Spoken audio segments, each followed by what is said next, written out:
being an international student, having that language barrier, there was not a lot of confidence in my ability to be a leader, but the student activities will really build that skill for me. And it opened a lot of different opportunities that allowed me to grow and get to where I am.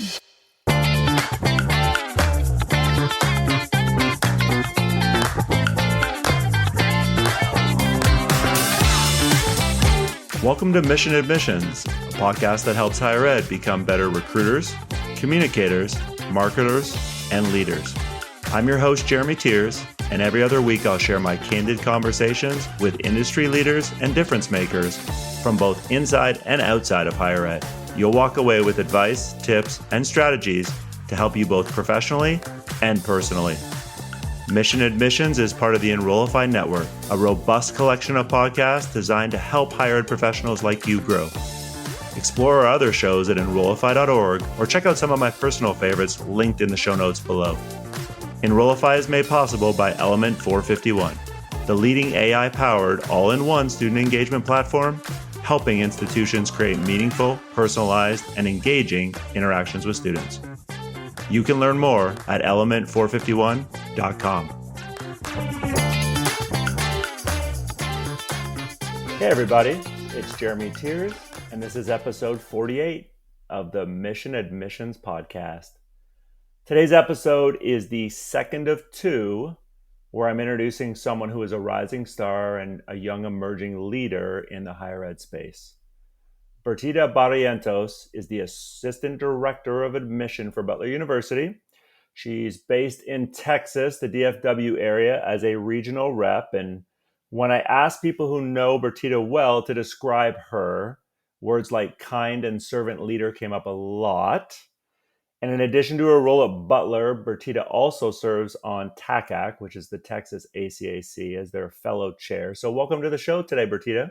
Thanks, Jeremy. So happy and excited to be here. So Bertita, you grew up in El Salvador. Talk to me a little bit about what it was like growing up in El Salvador. It is a very tiny country, and growing up, I think one of my favorite things, and my favorite thing right now, truly, like when I go back, is the fact that the beach is like 30 minutes away from the city. So I grew up going to the beach a lot. And one of the cool things about El Salvador being such a tiny country is that you can go anywhere in 2 hours. So we will go to the beach one day. The next day we'll go up to the mountains, and do some hiking and do camping and go to all these cool places that my parents will take us to like explore nature. So there was so many different amazing things. Hike a volcano. I think that's one of my favorite things that I have done over there. But it's such a tiny place, such a great community that it truly feels like home, even though I left almost 12 years ago. As you're growing up, especially when you hit high school, what were some of your interests, and was there this thought of, well, yeah, I'm always going to go to college, or was that something that you really didn't figure out until you got kind of later stages of high school? Growing up, it was always the expectation, like you go to school, you perform well, and then you go to college and get a degree. So then you can get a good job. So I never questioned whether I was going to go to college or not. It was sort of the expectation and the natural course of things. And so did you have any idea? I mean, we'll get to your journey to the US in a second, but ultimately you ended up doing things in business and education. Is that growing up where you kind of thought you would end up seeing yourself when you went to college and beyond? Or was it, Jeremy, I had no idea and that's just kind of the path I ended up taking? Not at all. I never thought I will end up in higher ed. Growing up, I went to a private Catholic school, so I did a lot of leadership stuff. I always liked to be involved in different organizations and do a lot of things as a leader. So I always imagine myself in a leadership role. My parents are both engineers, so obviously their expectation was that at least one of us will be an engineer. They didn't push that too much, but I think that there was that expectation. I never liked engineering. I never was really too much into science. So I don't think that was going to be me. If anything, it was going to be my brother. So I moved into the next thing, which was business. Both of my parents are engineers, but they both have careers in business.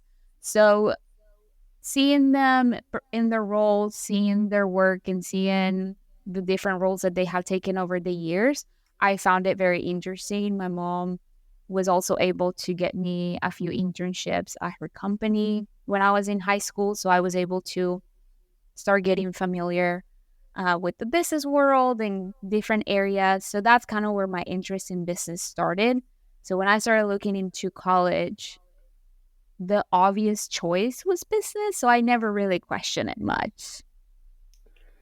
And so, as an international student, you obviously could have gone a bunch of places.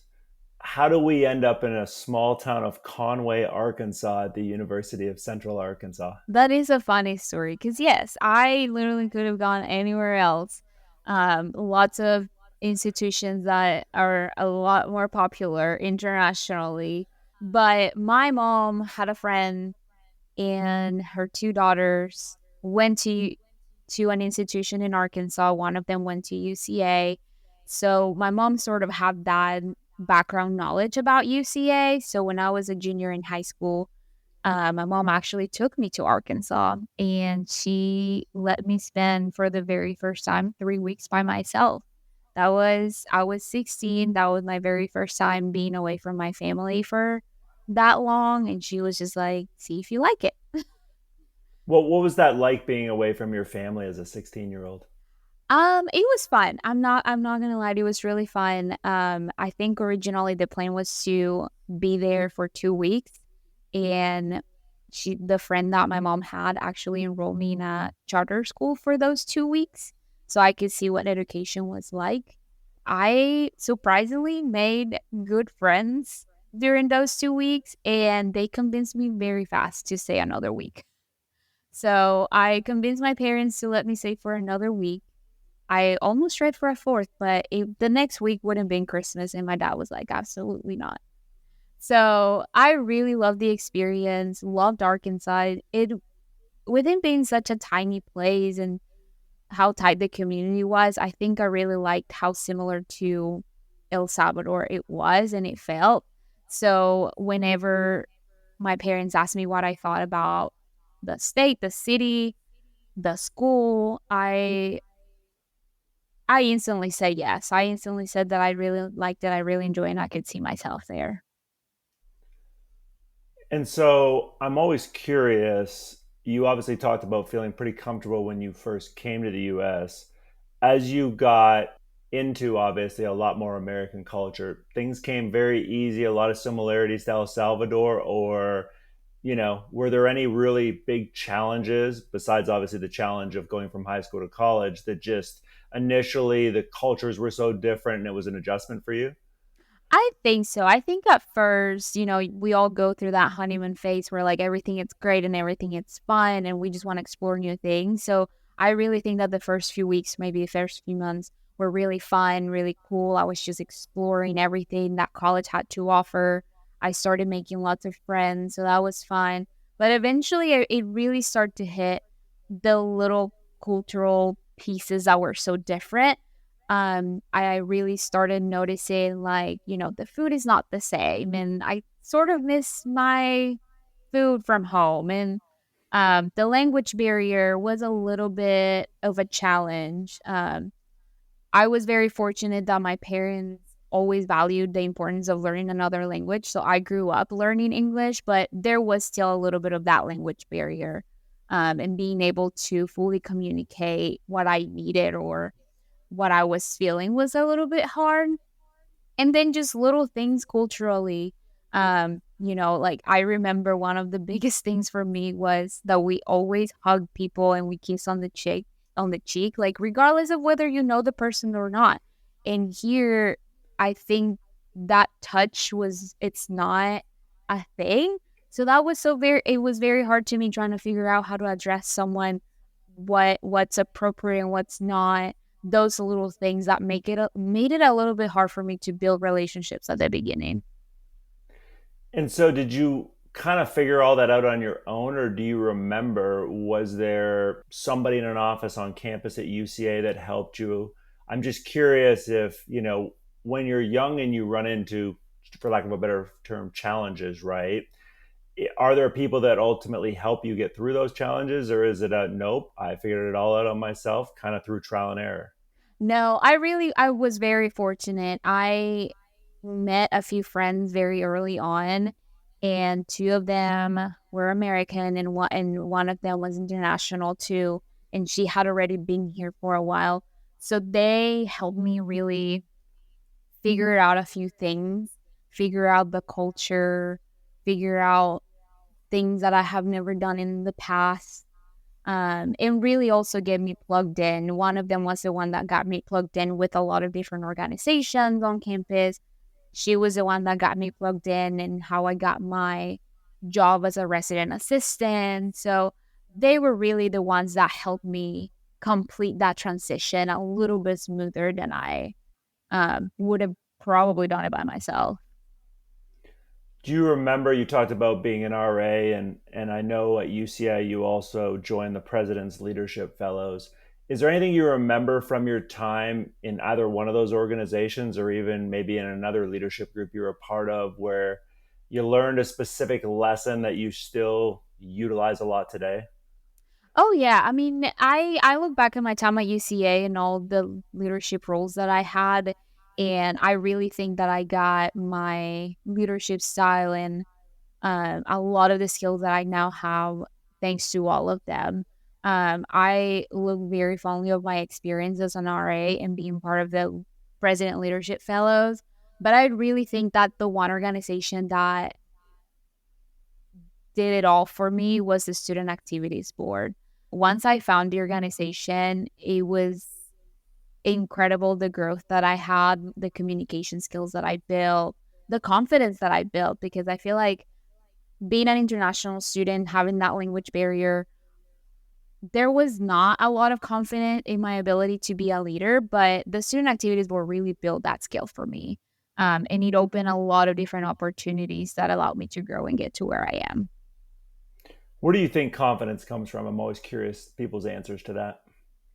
Um, I think it varies person to person. For me, I think I have a very weak spot where you just have to say the right thing to me and I get a confidence boost. Like a lot of the leadership roles that I have taken, it literally been just one person saying, I think you can do this. Or I have this role and I immediately thought of you. That that is a compliment to me and that immediately gives me that boost that I need to like, okay, I might not see the skill or the ability in me, but if you do, maybe I do have it. So that kind of gives me that confidence that has gotten me through a lot the past years. I appreciate you sharing that. And it's interesting that's what you mentioned, because it makes complete sense. And I feel like as a society, right, we don't do enough of that with each other anymore. Those little acts of kindness, whether it's an adult with a young person or it's just a peer at work, telling somebody you see them, you appreciate them, whatever it is. I think sometimes we forget how impactful those words can be, right? So then you're at UCA. Ultimately, you decide to not do one master's program, but also a second master's program. So again, I'm just curious your mindset, if you're willing to share. You thought when you started college, oh yeah, I see myself getting a master's, or somehow you kind of just stumbled into that, and then why did we end up doing two? So the idea of a master's was always in my head. My parents always encouraged that. They always said, pursue all the education that you can possibly have because there's always opportunities to learn. There's always new things coming out. So the thought of a master's degree was always in my head as soon as I started undergrad. Like I said, it was very obvious for me to go into business just because of my experiences in high school and seeing my parents grow in their field. But when I transitioned to the master's program, to the MBA, I slowly started realizing that I was not very passionate about it. I was very good at it. I will get good grades. Everything came easy to me, but I was not enjoying it. I was not finding challenges. I was just not seeing myself in the career. And I started looking for internships and job opportunities, and nothing was exciting. So that's when I started evaluating whether I was making the right choice or not. And that's how I came across the master's degree in higher education administration. Like I said, I had lots of different opportunities leadership wise at UCA. And I think all of those experiences, being an RA, being a leader with the Student Activities Board, and all the different organizations that I joined, allowed me to meet a lot of mentors that saw my passion for higher ed. And they were like, have you thought of this as a career? And I was like, I didn't even know this was a career. So that's really what started the conversation about me starting just moving careers, which then will mean getting another master's degree. The opportunity just presented itself almost perfectly that I even got a graduate assistantship with the Student Activities Board. So once that presented itself, I just couldn't say no to the opportunity. So I said, why not another master's degree? And that's kind of where I landed as far as getting two masters and kind of what started my transition into higher ed. So, how do we ultimately then, after we finish higher ed, decide to get into the admissions world? Was it again somebody seeing it in you and telling you, hey, you can be an admissions counselor? Like, this is, a career path? Honestly, it was COVID. So completing my master's in higher ed, my ideal plan or my master plan was to get a job in student activities after graduation. I really found my passion there. I love putting events together. I love developing students through that. So that was what I wanted to do originally. But then COVID happened. I graduated in the middle of COVID in 2020 with my master's. So when I started looking for jobs, nobody was hiring for student activities because nobody knew what student activities was going to look like for COVID. I mean, a lot of events started getting canceled. Nobody was hosting events on campus. So nobody was hiring for that. So I had to really quickly find alternatives and find other types of jobs. And admissions is the one office that it's always hiring because COVID or not, you still need students to enroll. So the opportunity presented itself with the admissions office at UCA. They were hiring just at the perfect timing. I had a pretty good connection with them. My brother was actually an admission counselor before. So we already had that established relationship. So the opportunity just presented itself very fast. And I was very fortunate to be able to join a month or two after I graduated from my master's. And how easy did that transition to being an admissions counselor come for you? Was it supernatural when you started doing tasks and having these conversations with students and their families? Oh yeah, this is exactly what I was hoping it was going to be. Or was it a big challenge for you, especially partly because again we were coming out of COVID and partly because you were regional, right? Yes. So there was a little bit of a challenge there. I think the conversations that I had with students and family came out very natural just because I was at UCA as an undergrad and as a graduate student. So I had a lot of stories to share. I had a lot of experiences that I could easily translate to the students that I was talking to and transfer that passion that I had for UCA to them.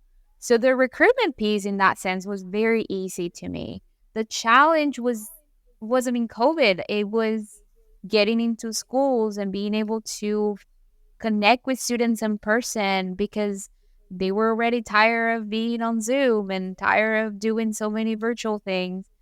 That finding the opportunities to connect was challenging. Once I got there, it was very easy for me to build a relationship.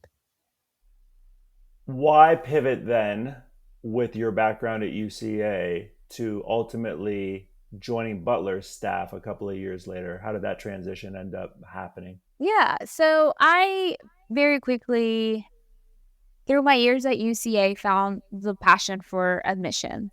I was very fortunate to also have a great boss that poured a lot of her time and effort to develop me as a professional and encourage me to always look for opportunities to grow. So I got a lot of skills out of it. I got a lot of great experiences out of it. But somebody once gave me an advice that once your job starts becoming, I don't want to say boring, but just sort of the routine, and you're not growing anymore, or you're not growing at the pace you want to be growing, then it's time to look for a new challenge. I have always enjoyed a good challenge, and if I'm not finding it every day, then I think it's time for me to look for something else. So I was actually not actively looking to leave UCA. The opportunity at Butler sort of like randomly came to me. Somebody emailed me, and they were like, I think you will be good in this role. And I looked into it. To be quite honest with you, I had never really heard much about Butler. I have heard my husband talked about Butler because he's a big basketball fan. But other than that, I didn't know much. So I was like, if you think I'll be good in this role, well, let me look into it and see what Butler is about. And I started looking it up, doing a little bit of research, and I really like what Butler had to offer. I really like the student opportunities. I really like how student centered they are. Um, there were a lot of opportunities that I wish every student will get. So I just took the opportunity and applied for the job. And a few months later, I was their assistant director. Hey there, it's Mallory, Chief Strategist of Enrollify. Higher ed is facing a leadership crisis. The demands on today's college and university leaders are skyrocketing, and talent is leaving the industry at an unprecedented rate.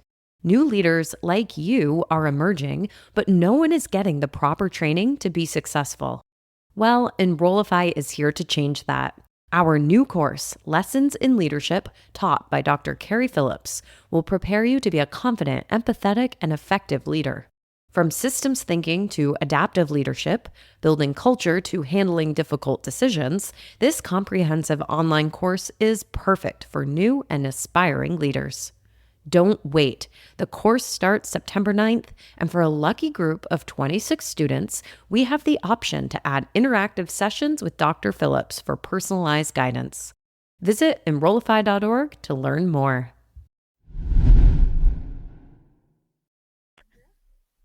I love that your former boss was willing to be able to say, gosh, I wouldn't want to necessarily lose Bertita, but you know what? I want to help develop her into whatever she ultimately decides she wants to be. And that support from leadership, I'm sure, made the transition, I'm guessing, to Butler a little bit easier for you, I would assume.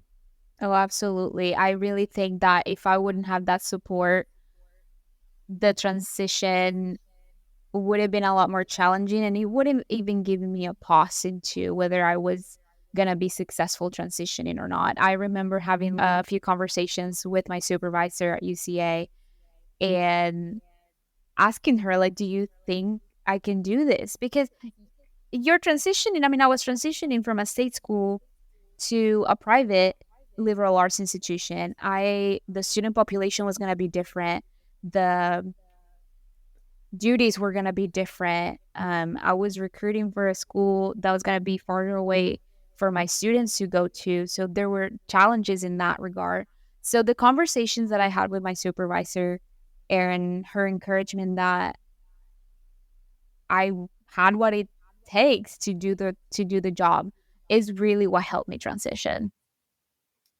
Work ethic, where do you think that comes from for you? Because you're clearly a hard worker, and so I'm always curious if that's something that you just develop at a young age, or where do you feel like your work ethic comes from? I definitely think I developed that at a very young age. As cliche as it might sound, I get my work ethic from my parents, and more specifically from my mom. My mom has this saying in Spanish, "Pena da robar," which is in translation that the only thing that you should be ashamed of is if you're stealing. So she is the kind of person that always goes for opportunities. She's not afraid of asking for things. She's not afraid of saying yes to things. And that's what's gotten into where she is. And so that's, I think, what growing up, seeing that, what helped me get to where I am today. Because I'm the type of person that also likes the challenge, that sees a challenge and says yes to it, and always looks for what's next. What's going to get me to my next step, but what's going to help me develop and grow. Do you remember kind of when it was like, okay, I did all this leadership stuff growing up, I did all this leadership stuff in college? Maybe you were or weren't doing some of that when you started as an admissions counselor at UCA, but when did it click for you that, okay, yeah, leadership is 100% something I want to do in my higher ed career? It clicked for me when I attended my first TACAC conference. Being surrounded by so many amazing leaders and being a conference fellow really opened doors that I didn't know existed. And go in so many different sessions that I attended, it's when it finally clicked for me. One, that this is the field that I want to be in, and two, that I want to be a leader in it. What ultimately about leadership do you enjoy most? I really enjoy inspiring others. I mean, you mentioned it at the beginning, and I do consider myself a servant leader. So I like to lead by example, and I like to inspire others. I like to empower other people to be great and to look for challenges and to create opportunities for others, because that's what a lot of my mentors and a lot of the leaders in my life have done for me. And ultimately, I think that's what really helps people grow. So that's what I try to be for people. So ultimately, along the way, you end up getting married, you end up becoming a mother. Two big things, right? That obviously now require also a significant amount of your time. How do you balance everything? Because I feel like post COVID, Bertita, we've talked a lot, especially in higher ed, about this word of burnout. There's always a word every year or two that you just hear nonstop. Well, I feel like we've been hearing burnout now for a few years. How do you, with the different things you have to do in terms of balancing your work life, how do you avoid burnout? I think the easiest thing for me to avoid burnout is to find ways to challenge me. I know that it might sound crazy, but for me, changing things up, finding new challenges, finding new things to do, it's a really good way to keep yourself active and to keep yourself learning new things and to keep yourself excited about what you're doing. So that sometimes looks like adding new high schools to my travel plan. That looks like asking my supervisors for more responsibilities or a different type of responsibility. Like if I've been doing this for a whole year and now I think it's boring, or now I'm not excited about it, and I think somebody else might actually do better at that, maybe giving that up and taking something else. So different things like that, like keep the job exciting, I feel like are really good things that have helped me not think about burnout or not feel that way. And do you feel like, again, work-life balance, like if I say that to you, what does that mean to you? That's a very tricky thing because I don't necessarily feel like there's a work-life balance ever. Like it's never 50-50. It's never a good way to balance it out. You have to really plan around it a lot. But I do think you have to be very intentional about it and think what you need in the moment. So with a lot of the things that I've done, I mean, especially becoming a mom a year ago, I've been very fortunate that I have had a lot of support from my husband, a lot of support from my supervisors to make sure that I am doing what I need to be doing in the moment. So, for example, fall, it's very busy for me as far as travel goes. I need to travel all over Texas. I need to travel to other states. So those months, my family, my husband provide a lot of support for me to help me and help my baby, so we can all stay organized and we can all stay within our routine. Once we hit the spring or the summer, it's a little bit easier for me to dedicate a little bit more time for my family, maybe a little bit less to work. So that's where the balance I think comes to me. It's very cyclical, it's very depending on the season, but every season is going to be different. So I think finding a work life balance might be tricky if you're trying to just look for a 50-50 approach. I completely agree. And it's something I'm asked about a lot when I go out and speak. And I say it kind of the same you just did, Bertita, but I say, listen, are you happy with whatever your balance is? Because to your point, it doesn't have to be 50-50, and it's going to vary at different points in the year. When you get married, when you become a mom, yeah, your work-life balance completely changes because you've added, whether you want to think of them as responsibilities or whatever it might be, you've added to that list. And so ultimately, at the end of the day, I always ask people, are you happy with whatever your balance is? Yes. And I do feel like the word that I always like to use in these type of conversations is being intentional.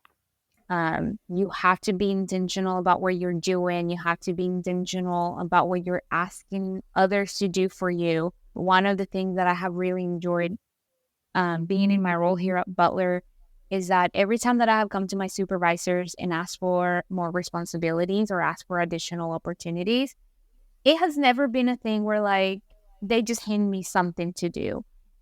It's always been the conversation of like, okay, well, what areas are you looking to grow in?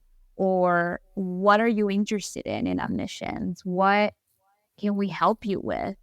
And based on those conversations, I have been given other responsibilities that are actually things that I like doing. So when I look at my schedule and I'm busy, depending on the week, I always look at the meetings and they're things that I enjoy talking about. They're things that I'm passionate about either way.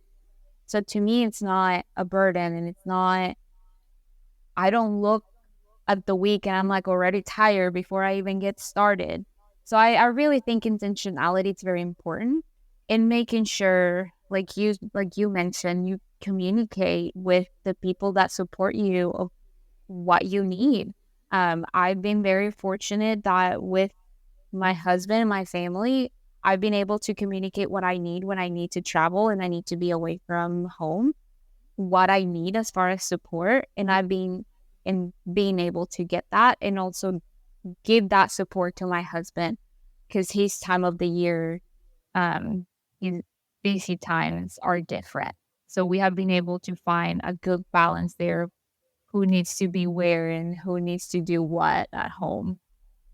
How can higher ed fix this language barrier that exists for a lot of Hispanic and Latinx students and families, Bertita? Because we know it's the fastest growing demographic in the United States. So many of these families, as they're going through their college search, probably similar to you, right? You mentioned it early in our conversation. Hey, that was a challenge for you, even though you learned English growing up.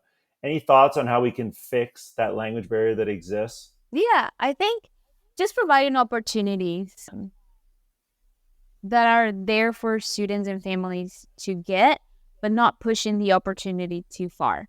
So, and what mean by that, I think one of the biggest stereotypes that we have of the Hispanic Latino population here in the US is that most of them don't speak English, which is not true. Majority at this point in time, I think majority do speak English. Like I said, there's still that little bit of a language barrier. I mean, I've been here for 12 years and I sometimes hear words that I'm like, I don't know what that means. So it's still that little bit of a language barrier. So there are things that I'm just naturally more comfortable reading or learning about in Spanish. So having the resource available, I think it's a good way to break that barrier a little bit. You're not telling them, I don't think you don't know English. I don't think you can't read this material that I have in English. But if you feel more comfortable, here's the material in Spanish or here's information in Spanish, if that helps you. I think that another thing, a lot of the students that I work with and a lot of the students that I work with at UCA too, they already know English. If they're going to college, more than likely they already know English. But their families might not. Their grandparents, their parents, their aunts, uncles. So having that additional piece that's in Spanish can be very helpful, so they can go home and be like, I got all this amazing information about an institution that I want to go to, but here's information in Spanish so you can also get familiar. What else, if you had to describe to somebody who's just not as familiar recruiting Hispanic and Latinx students and families, Bertita, what are some of the differences they need to be aware of outside of the language barrier that we just talked about? What are some other differences in your mind that, hey, these are just things you need to be mindful of as you're trying to have conversation with, again, Hispanic and Latinx students? Because whether it's a cultural thing, whether it's a comfortability around things, or don't talk about that, talk about this way, is there anything that's top of mind that you're willing to share? Yeah, I mean, there's multiple things. This is a topic that I'm very passionate about. This is what I did my thesis in grad school about. The Latino and Hispanic population is very unique in the fact that it's very familiar. It's very community based. So one of the things that I always share with colleagues that are trying to recruit more Hispanic and Latino students is that we're not only recruiting the student, we're recruiting the family. Because a student that's trying to make a decision of where to go, they're not making the decision by themselves. They're relying on the opinions of their parents, their grandparents, their uncles, their cousins, you name it, absolutely everybody. So you have to recruit the whole family. You have to be able to communicate. These are the opportunities that you as a student will have, but this is also what we can provide as far as support for your family. You have to communicate the value of higher education, not only for the student, but also being able to communicate the value of higher education to the family so they can be on board. I have a lot of these conversations whenever I'm recruiting here in Texas, just because I'm recruiting obviously out of state. So having the conversations with families of why you should let your student go so far away in the Midwest instead of just having them here in Texas and go to an institution that's 30 minutes away from your house can be very challenging, because they value family and community so much. They value their get-togethers. They get together for birthdays. They get together for baptisms, for we as a culture do celebrations as a family for absolutely everything. So the thought sometimes of letting students go and be 2, 5, 10 hours away can be very challenging. So communicating the value of higher ed, the opportunities that they're going to have, you have to talk about the future a lot. We as a culture, I think in the Latino and Hispanic culture, we care a lot about the future and what the investment is going to have in return after. So higher education here in the U.S. it's a pretty big investment. So for a family to get on board with that, you have to talk about what are the outcomes in 4, 5, 6 years. So I have conversations with families where if the student is interested in business, why not go to a school that's 20 minutes away from my house and they can still get a business degree? And I'm like, well, let me tell you about the companies that are headquartered in Indianapolis. Let me talk to you about the different internships that we offer our students, the placement rates that we have, how successful our graduates are. What parents care about is not, is my student going to have fun in college, or what are the next 4 years necessarily going to look like? Because they're like, my student is going to go and take classes. They care about what's going to happen after the student graduates.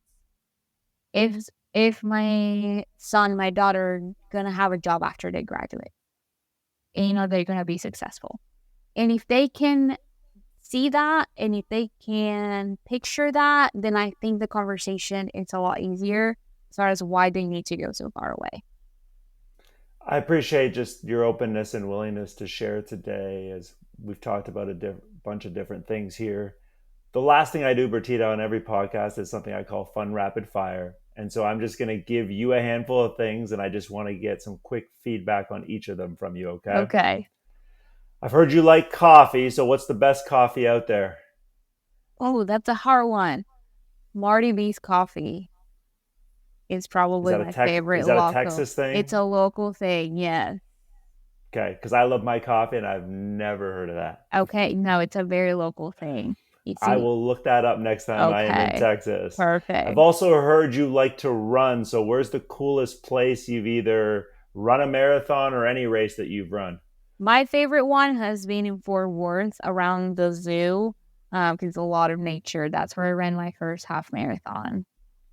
Cool. Well, I encourage you, if you've never heard of it, come run the Indiana Mini, which is a half marathon here. And part of what you get to do is run around the speedway where they do the Indianapolis 500. And so on my wall here to the right of me, I have my bib and a picture of it. I did it with my dad back in 2017. Yeah. I have only heard one of I've it. ever run, but lots of fun. I have heard of it, and trust me, it's on my list of things to do. If you win the lottery tomorrow, where are you traveling to first? Italy. I've always wanted to go to Europe. I've never had the opportunity yet. Italy will be the first one. That's very high up on my list as well, because I've never been to Europe either. And if you had one, what would your go-to karaoke song be? I will definitely say Como la Flor by Selena, because I really love music in Spanish. So, and Selena is probably one of my favorites. And Bertita, I just appreciate your time. And as I said, enjoyed our conversation. Thank you so much for having me. I really enjoyed it.